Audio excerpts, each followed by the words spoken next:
A partir de esta hora comienza Pregunta Capriles, un espacio para interactuar y plantear tus inquietudes. Con ustedes, el gobernador Enrique Capriles. Son las 7:02.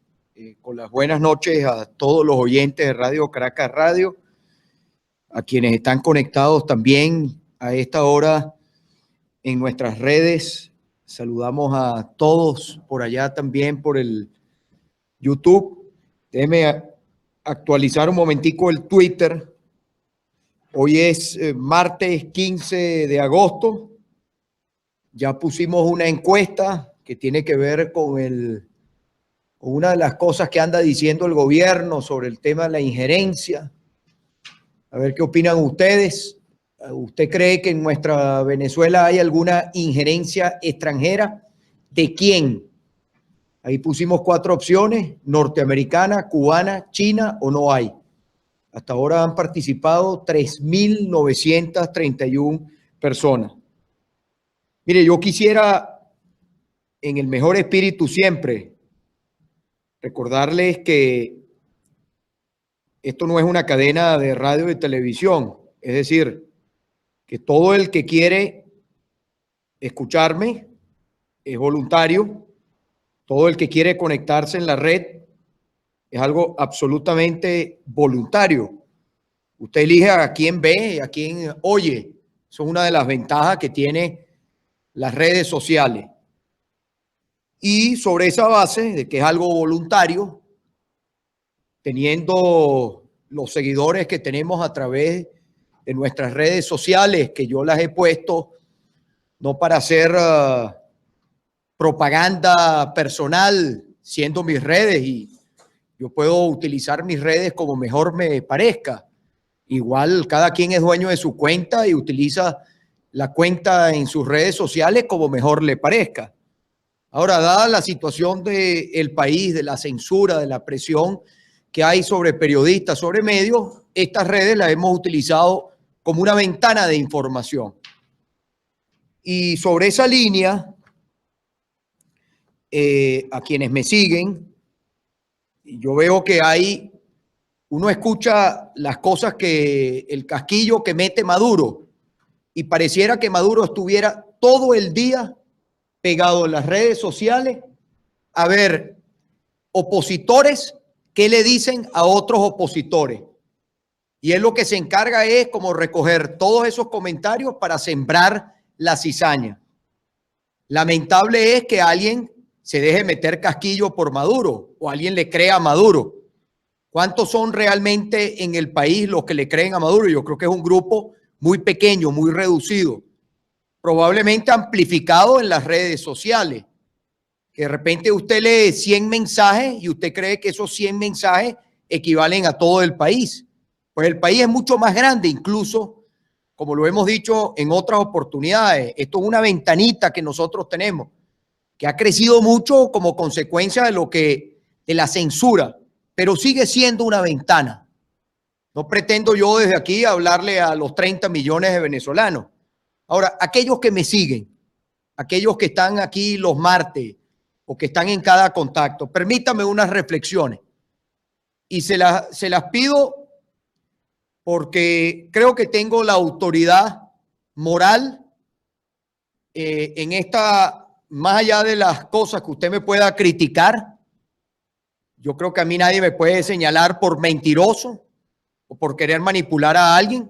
Yo digo lo que pienso, me equivoco, por supuesto. ¿Quién no se va a equivocar en la vida? ¿Quién es perfecto? Dios. ¿Qué ser humano no se equivoca? Ahora, lo importante si usted se equivoca es reconocer su error, rectificar y poder avanzar y no volver a darse con la misma piedra. Yo leyendo algunos comentarios para responder sus preguntas, que es lo que espero a través de las llamadas telefónicas también, el 212-482-9750, que es el teléfono de la radio, y poder revisar las preguntas en el Twitter, si ustedes también me ayudan, y en el Facebook y en todas las redes. Yo no soy candidato a nada. Yo no me inscribí para reelegirme. Y yo leía que había gente que decía, ah, Capriles, es que no te inscribiste porque estás inhabilitado. Falso. A mí no me inhabilitan con la intención de que yo no repitiera la gobernación. Porque si yo soy coherente entre lo que digo y lo que hago, si yo luché en el año 2009 contra la reelección indefinida y he sostenido públicamente que solamente apoyo una reelección, ¿cómo voy yo entonces a volverme a inscribir para optar a una segunda reelección? Hay que ser coherente. Y esa es una decisión personal. Y ya esa decisión de comunicársela a la gente, yo la tenía tomada sobre la base de que eso no generara en el equipo de trabajo, en los 37,000 trabajadores, no fuera a crear una preocupación, sino más bien darles un mensaje de que no iba a haber, digamos, ningún bache, porque efectivamente cualquier cambio en los trabajadores especialmente genera incertidumbre. Ahora, si yo luché contra la reelección indefinida, yo no puedo entonces a la hora de una inscripción, quitemos el tema de la inhabilitación, que además incluso tiene hasta una medida cautelar de la Comisión Interamericana de Derechos Humanos, que este gobierno hace caso omiso porque irrespetan Naciones Unidas, OEA, y a pesar de que irrespeten, tienen a la comunidad internacional, les está respirando en el cuello. Y por más que se las quieran dar de que están fortalecidos, la situación es todo lo contrario. Pero volviendo al punto, yo no iba a inscribirme para optar a una segunda reelección.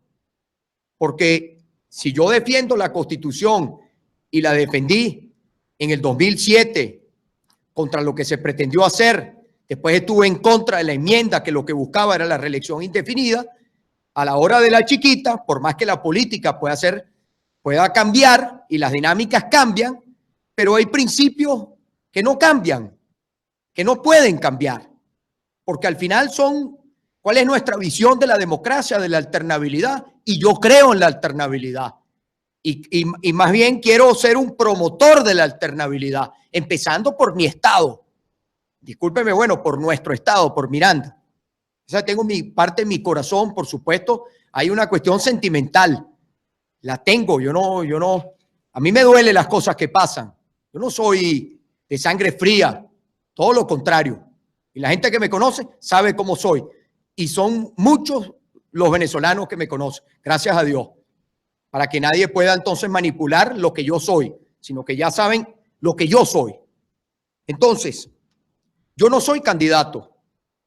Y la inhabilitación mía no fue para el tema de Miranda. La inhabilitación mía busca la elección presidencial.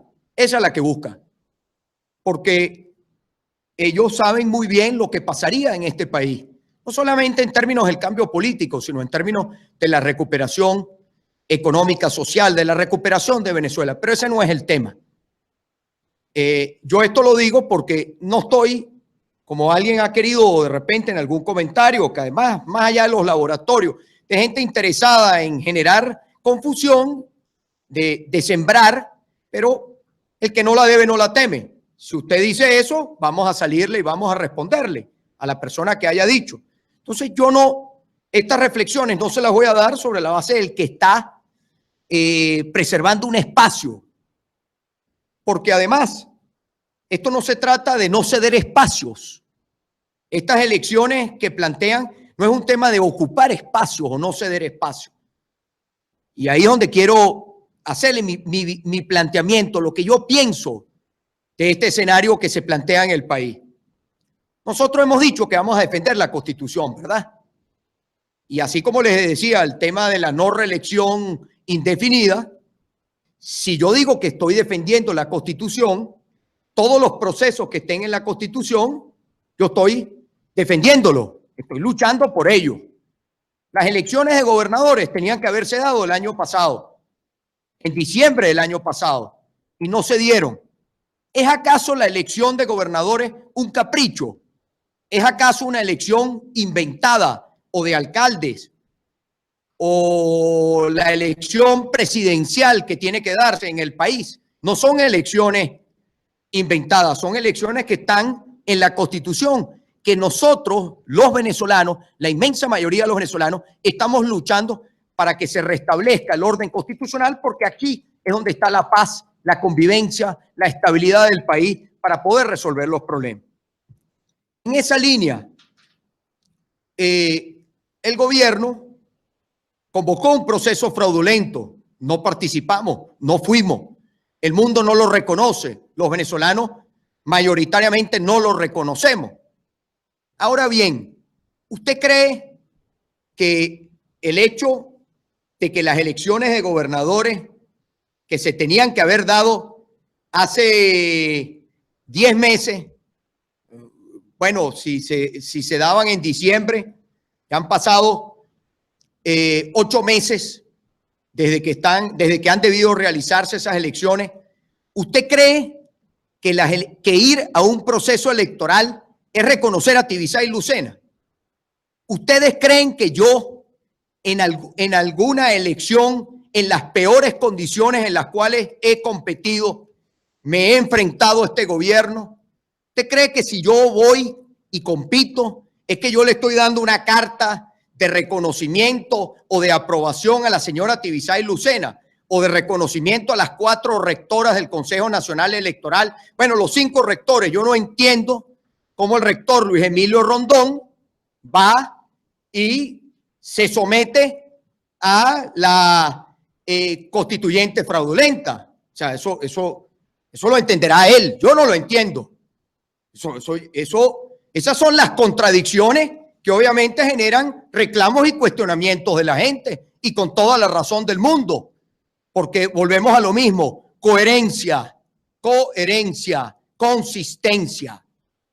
Entonces, en esa línea, el gobierno convocó un proceso fraudulento, y más allá de lo que dijera Tibisay Lucena, lo que dijera la señora Socorro Hernández, Tania de Amelio, la señora Oblitas, más allá de lo que ellas dijeran, ese proceso no estaba en la Constitución, y por lo tanto ningún venezolano tiene por qué reconocer algo que no esté en la Constitución.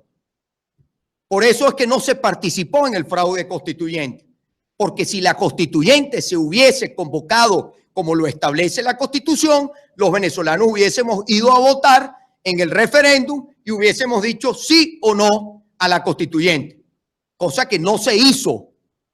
Ahora, si ellos lo hubiesen hecho de esa forma, ¿hubiésemos ido o no hubiésemos ido? Yo creo que la inmensa mayoría de los venezolanos hubiese ido a decir no en ese referéndum. Ahora bien, eso no lo hicieron así.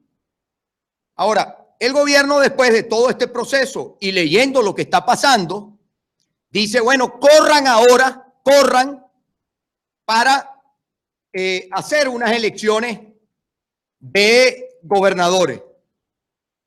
Y hay que decirlo por la calle del medio, y eso no significa, y ahí es donde yo quiero rescatar el valor del voto del venezolano, porque cuando usted vota, usted lo que hace este proceso, lo que le da vida a la elección no es la señora Lucena, lo que le da vida a la elección es los votos de los venezolanos y la defensa en las mesas, en los centros de votación de los votos de los venezolanos.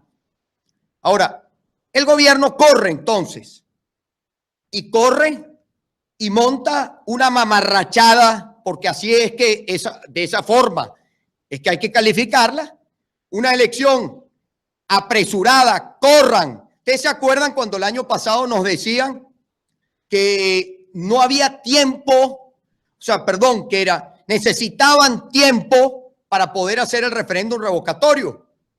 Y fíjense que ahora pretenden, en 4 meses, pretenden hacer 2 procesos electorales. Ya lo hicieron el primero fraudulento, que lo montaron en semanas, y ahora en otras semanas pretenden hacer la elección de gobernadores. Entonces, para que veamos, que quedan una vez más en evidencia y que el mundo vea lo que está pasando también, porque todo esto, créame que todo esto tiene un costo. No crean que esto le sale gratis al gobierno, aunque el gobierno quiera hacerle sentir a usted así, no les sale gratis. El costo que están pagando es altísimo. Volviendo al punto. Entonces, convocan, corren, ya le vamos a dar paso a la primera llamada. Dame un segundito. Si no, por lo menos necesito unos 5 minuticos más antes de pasar la llamada, porque están llamando en Maracaibo. Si quiere, o la aguanta o que vuelva a hacer la llamada. Entonces, la elección, corren a hacer esta elección entonces. ¿Por qué corren? Y demuestran que todo es un tema de querer, no es un tema de técnico, de tecnología, sino es si quieren o no quieren, si les da la gana o no les da la gana. Y siempre picándonos además. Provocando al pueblo opositor, a la mayoría de los venezolanos. Entonces ellos ahorita, después del fraude, que yo les dije a ustedes, y no es en aras de ahorita de lavarse las manos, ni mucho menos, en algún momento les compartimos con todos ustedes, con todos los venezolanos, luchando en las calles, luchando en cualquier espacio donde se pudiera, lucha que no debe terminar, que no debe cesar. Les dijimos que así fuera en el Palacio de Miraflores, ellos iban a hacer su fraude constituyente y que nosotros no habíamos salido a las calles como consecuencia de este fraude, porque este fraude se convocó un mes después que estábamos en las calles. Entonces esta gente, después de consumado el fraude, de haber montado su parapeto, su constituyente fraudulenta que el mundo no reconoce, que no reconoce el pueblo venezolano y que el mundo no reconoce, bueno, ahora, aprovechando el estado de ánimo, ellos apresuran, y fíjense la decisión de llevarla a la constituyente, adelanten las elecciones, además todo, para usted sabe, ¿no? Para meterlo dentro de la constituyente, para seguir alentando el desánimo, para seguir fomentando el desaliento en la población venezolana. Aquello de que, bueno, esta gente se salió con la suya, aquí nada va a cambiar. Eso es lo que ellos quieren que usted piense.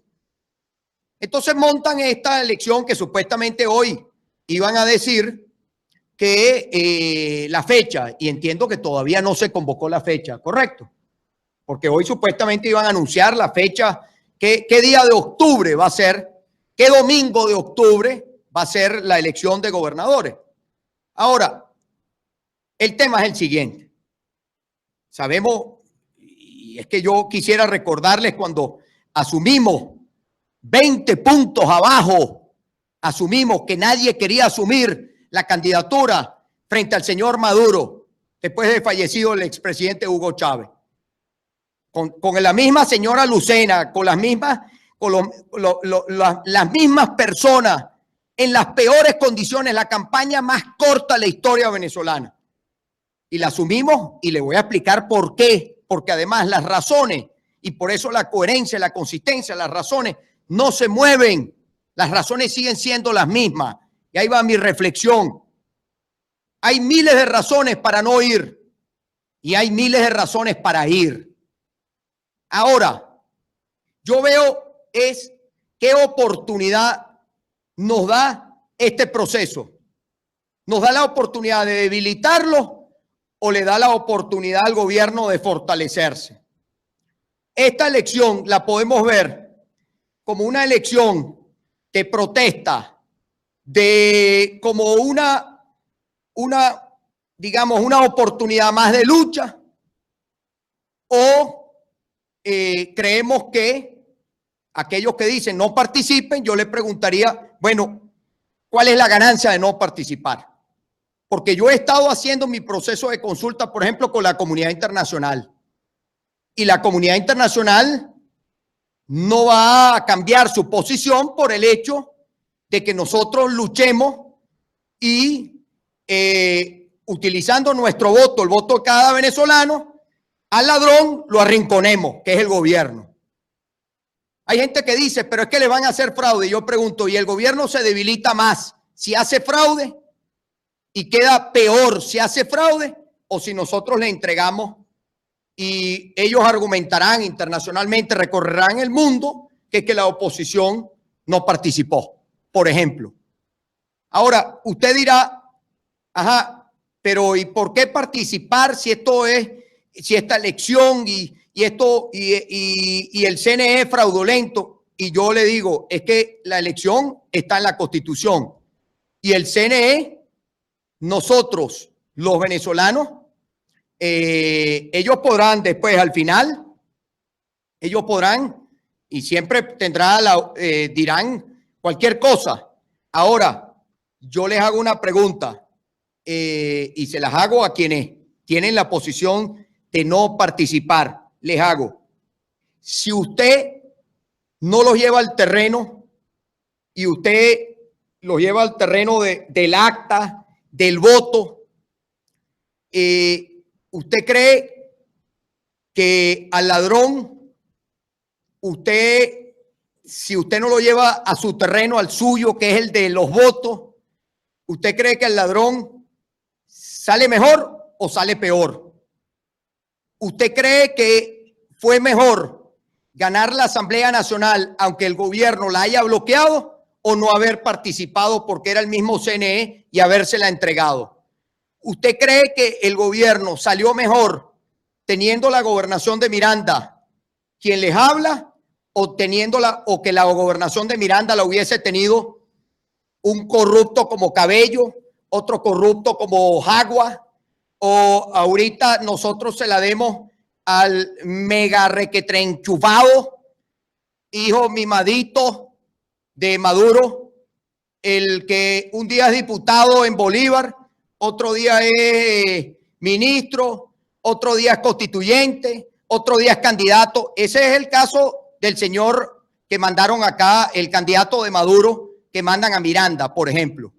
Yo pienso que aunque el gobierno ponga 1000 obstáculos, el hecho de que usted le quite espacios de poder no es preservar espacios.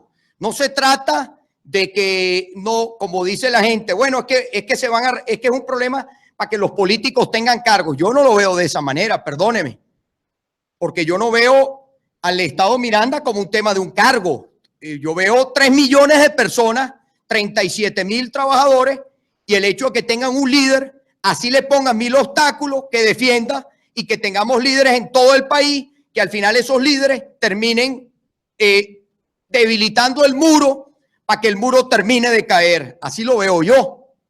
Y por eso les hago el ejercicio. ¿Cómo hubiese quedado la oposición? Yo hubiese podido decir hace 4 años, para cuidarme las espaldas, para lo que fuera, cuando una elección que nadie quería hacer, que nadie veía ningún chance, no, mire, yo no voy a participar. Y gente que me decía, te vas a inmolar, ¿para qué lo vas a hacer? ¿Y cómo sería hoy la historia de la oposición si no lo hubiésemos hecho? ¿Y cómo sería hoy aquellos que dicen, por ejemplo, no, es que se luchó en las calles para las regionales? Falso, no diga mentira, eso es mentira. Y toda esa lucha que dio el pueblo venezolano, que la dimos junto con el pueblo venezolano, que es normal que haya tenido un bajón, porque hay que ver la intensidad que ha tenido, si no, no tuviéramos la comunidad internacional como la tenemos. ¿O usted cree que la comunidad internacional no es importante?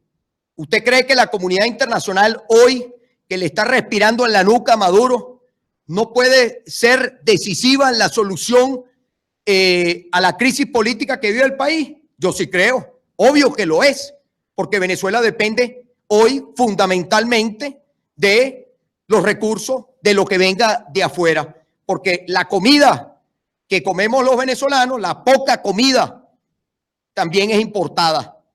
Y las medicinas, las pocas medicinas también son importadas. Entonces, imagínese usted que el mundo, como va poco a poco, dice, no vamos a tener relaciones con un gobierno dictatorial, una dictadura.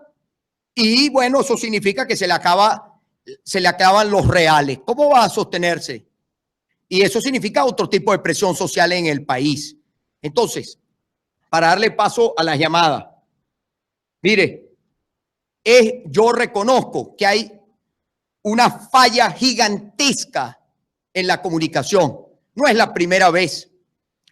A la gente hay que darle oportunidad de que plantee, pregunte, debatir, pero sí les pido algo encarecidamente. Nadie es dueño de la verdad. Debatamos y sobre la base del debate construyamos una posición común. Y una posición, no hay solución perfecta, no existe. No estamos luchando en un país donde hay condiciones. No es equilibrada la lucha. Es una lucha completamente desigual. Ahora, veamos y analicemos qué posición es la que nos puede dar la mayor fortaleza. Yo creo que el activo más importante que tiene la oposición, que tiene el país, que quiere cambio, ¿cuál es el principal activo del país que quiere cambio? La propia gente.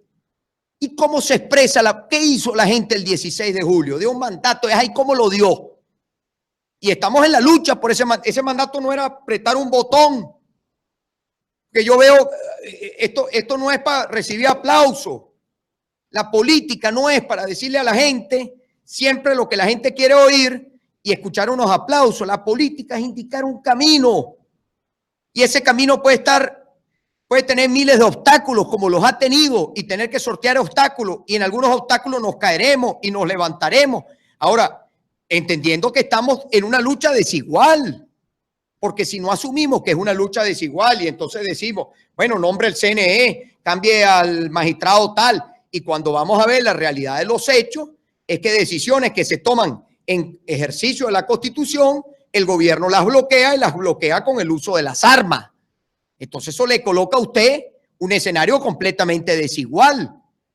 Entonces, aquellas personas que le dicen a usted, bueno, pero es que esto es un problema de que fulano no está haciendo su trabajo o el otro, ya va, ¿es un problema que alguien no está haciendo su trabajo o es que le están dando a usted una ruta que al final no va para ningún lado y no le quieren decir a usted la verdad de cuál es su fortaleza y cuál es su debilidad, cuáles son las posibilidades reales que tenemos y cuáles son las grandes desventajas que podamos tener también? Entonces yo prefiero decirle a la gente la verdad. Yo creo que el voto es nuestra arma de lucha y el voto que el gobierno, que quisiera el gobierno, obviamente, que nadie haga uso de su voto, eso es lógico. El gobierno, ¿qué quiere? El gobierno está buscando cualquier espacio. El gobierno primero quiere que se siga canibalizando la oposición, que se siga triturando. Usted ha visto los del gobierno, esos pelean, esos están divididos en 1000 pedazos. Ahora, ustedes ven que se estén cayendo a cuchillos entre ellos, ¿no? Ustedes vieron la derrota. ¿Usted se imagina que la derrota del 2015 hubiese sido de la oposición? Todavía nos estaríamos sacando las tripas, todavía. Y el gobierno que fue el que, estando en el gobierno, con todo el poder, con todos los recursos, mire la derrota que le dio el pueblo venezolano. Y ahí está, disciplinadamente, la asumieron. Entonces, entendamos también el daño que se hace si hay fractura, si hay división, si empezamos a destruir todo. Mire, eso, lo fácil es destruir, lo difícil es construir. Y creo que nos ha costado mucho esfuerzo llegar hasta acá. Entonces, pensemos, pongamos en balanza y veamos cuál es el escenario que más nos conviene. Porque hace 4 años, más de 4 años, que nosotros no vamos a un proceso como el que está planteado, que ha debido hacerse en diciembre. Y si nosotros seguimos quitándole sitios de poder, ¿usted no cree que cada vez entonces se va debilitando para lograr lo que queremos? Porque ¿qué pasaría? Y le hago una pregunta y con esto sí pasamos. ¿Qué pasaría si el gobierno el mes que viene convoca las elecciones presidenciales y que digan, mire, la oposición quiere, entonces vamos a adelantar las elecciones presidenciales? ¿Qué haríamos? ¿No participamos? Pregunto. ¿Se la entregamos también? Ojo, yo no estoy diciendo que cualquier cosa hay que aceptarla y por eso les dije, Es una mamarrachada. En la forma que la están planteando es una mamarrachada. Pero la mamarrachada se la tenemos que lanzar en la cara.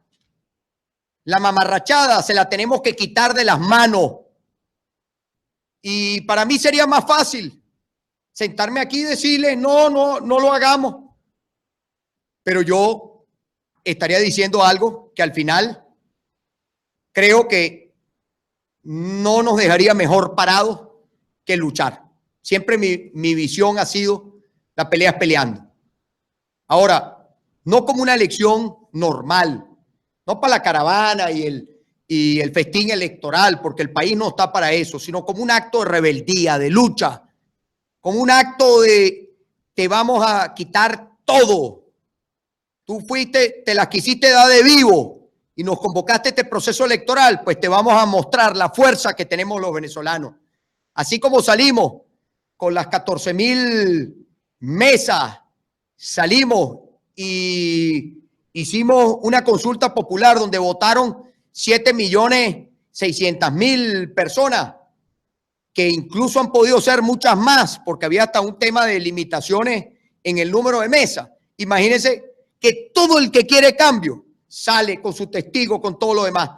Que igual ellos van a querer hacer fraude. Bueno, el ladrón hay que agarrarlo con las manos en la masa. Cuando se agarra al ladrón con las manos en la masa, ¿usted no cree que eso significa más el escenario de lucha que usted quiere? El escenario de calle que usted quiere. El escenario de levantamiento del pueblo firme, luchando por lo que quiere. Yo creo que sí. Es mi humilde opinión.